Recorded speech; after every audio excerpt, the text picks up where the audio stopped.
I'll tell you, you know, something so interesting, Ellen. Yeah. Haridas, who was my teacher then, teaching me yoga, he said, Maharaji gave his Ashirvad for your book. So I said, well, I'm not writing a book. And what's Ashirvad? He said, well, it's blessing. I came back to America wanting to write a book. But the first book, it really schlock. I was thinking too motivating, too thing. And then I started traveling around the world, the country, to Eslint and to Llama Foundation and New York, and all of these places gave something. This book, this Be Here Now, and in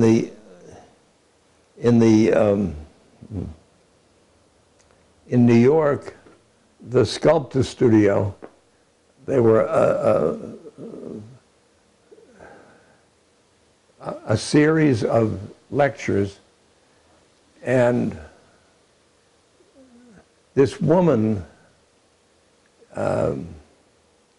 you probably know her,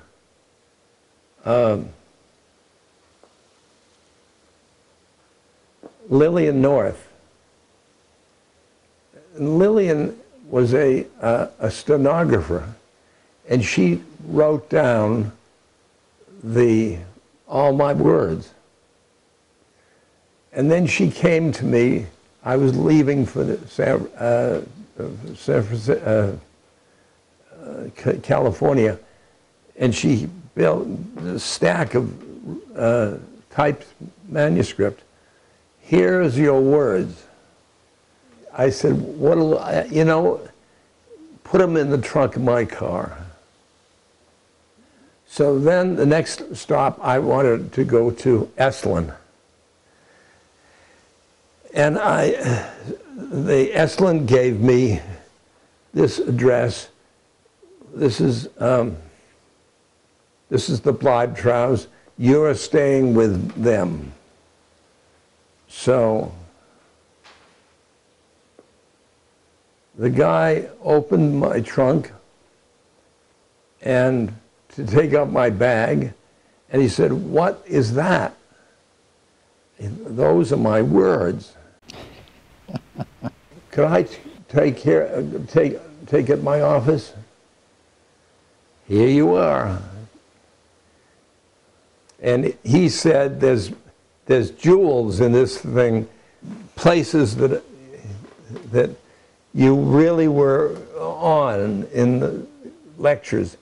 So I marked them where they're really good. So, okay, so I put it in the trunk. The same exact thing happened at Llama. Steve Durkee, he opened my bag, opened the trunk, and to take my bag, and he says, "What's that?" And the same words, "What's that?" And I said, "Well, this is my words, and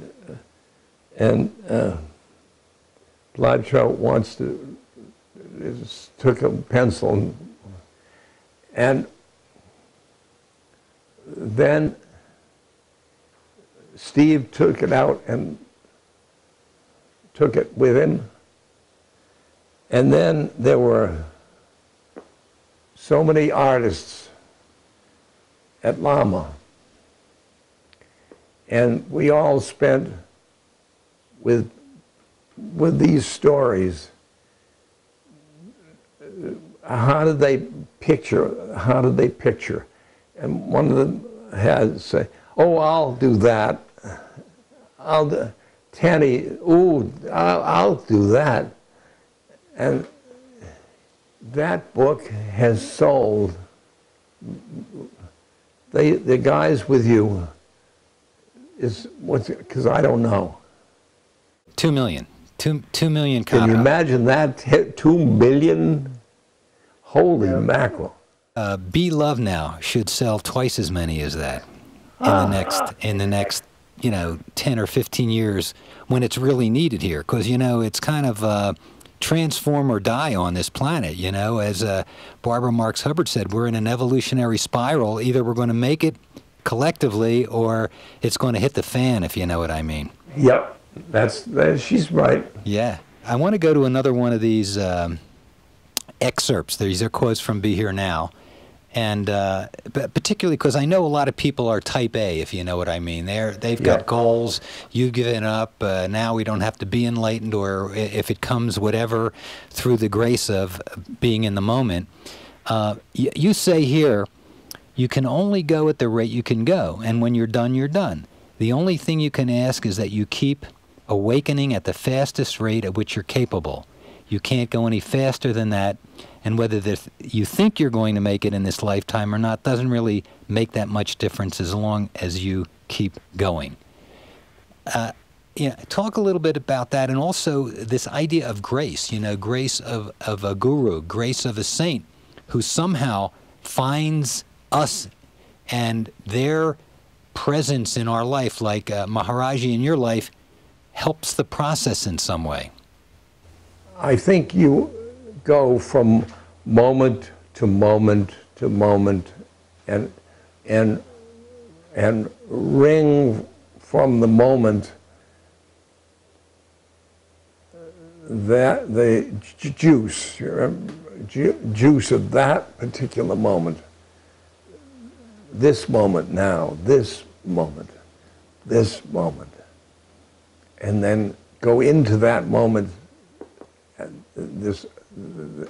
And that, yum, yum, yum. And there will be God. That will be the Spirit. There will be Maharaji. There will be you in your spiritual guise, which has in it wisdom, compassion, love, peace, and joy. That's in all of us, every one of us. I go to places where they peace rally. God, we want peace. Boy, whew, it's all so peaceless. And you want to say to them, go inside, and then bring your peace outside. Yeah. So, the thought of enlightenment is just a thought. Just a thought. And all the thoughts of your past and your future, those are all thoughts. They're all thoughts. You need to just get into the moment. And if you can get we're used to identifying with thoughts, but we have to identify with our spiritual hearts. And our spiritual hearts can witness our thoughts. And the thoughts of the future, even hope, it's a sidestep from going in deeper and deeper and deeper for you.